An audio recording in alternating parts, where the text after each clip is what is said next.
let's add sevenths now to the root third 5 of the previous video.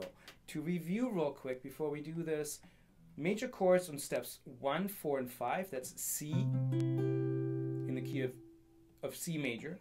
4 is F. I can also play that down on the first fret. And the third, on the third fret, G for the 5th step. So 1, 4, 5, C, F, and G.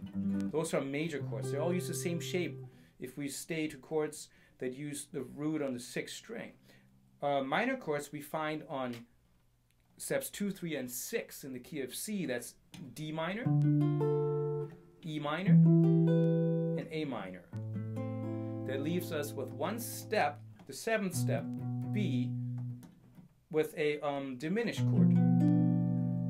Again, this one is not that applicable in that form, but see, we have a root, tritone or sharp 4, flat 5, root again, and then I'm barring the third, on the 3rd string with the 1st finger, the minor 3rd.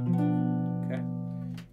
Once we add sevenths, this last step really makes sense. Now let's do that, adding sevenths to the major chords. So for C, if we were to play the C major scale, the 7th step of C is the B natural. That's a half step below the root. So we have in this chord, the basic major chord, we have a root on the lowest note and then a root with the pinky, that's on the 4th string, and a root again on the top.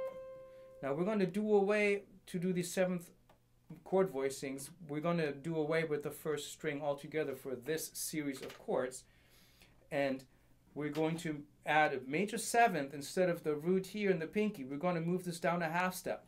That means we have to kind of rearrange the fingers. That's how I like to play the major 7th chord voicing with the root on the 6th string. So we have a C, we have a B with a 3rd finger, that's the major 7. We have a E with a pinky, that's on the 9th fret of the 3rd string, and with a middle finger we're playing the G, the 5th of the chord, on the 2nd string, 8th fret. Okay, now that same voicing we can use, slide all the way down to F, because the 4th step in any major key is also harmonized with a major 7 chord. So 1 and 4 use the same chord voicing. C major 7, F major 7. Now the other step with a major chord was the G. Now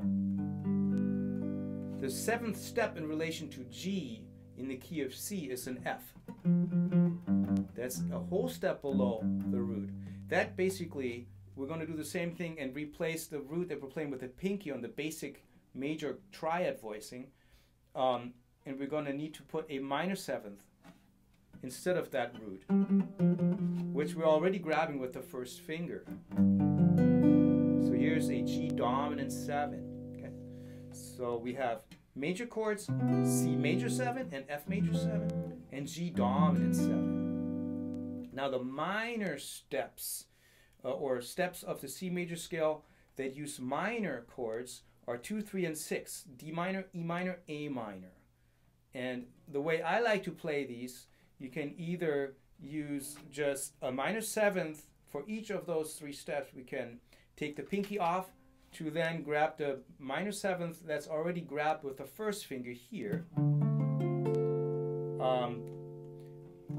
If you like to pluck these chords with 4 fingers, thumb and 3 fingers, or a pick and 3 fingers, which I like to do, I oftentimes just do this kind of voicing. So we can either do this, or we can go like that for D, E, and A minor. Okay. Now that leaves us with one step left to harmonize, and that's the 7th step. That's a B. And that would be a minor 7 flat 5, also called a half-diminished. So minor 7 flat 5 already tells us, okay, we have, if we were to play a basic minor chord, we would have a root, the 5th, a root, a minor 3rd, and a fifth again on the second string. Flat 5, all the 5s we have to take down a half step. This one and this one here as well, down a half step. So the way I like to grab this is like this. Middle finger on the root, then the minor 7 and the minor third here, and I'm grabbing only one flat 5 that is right here. Okay. In the next video, we're going to start doing a workout where we practice this sequence of chords.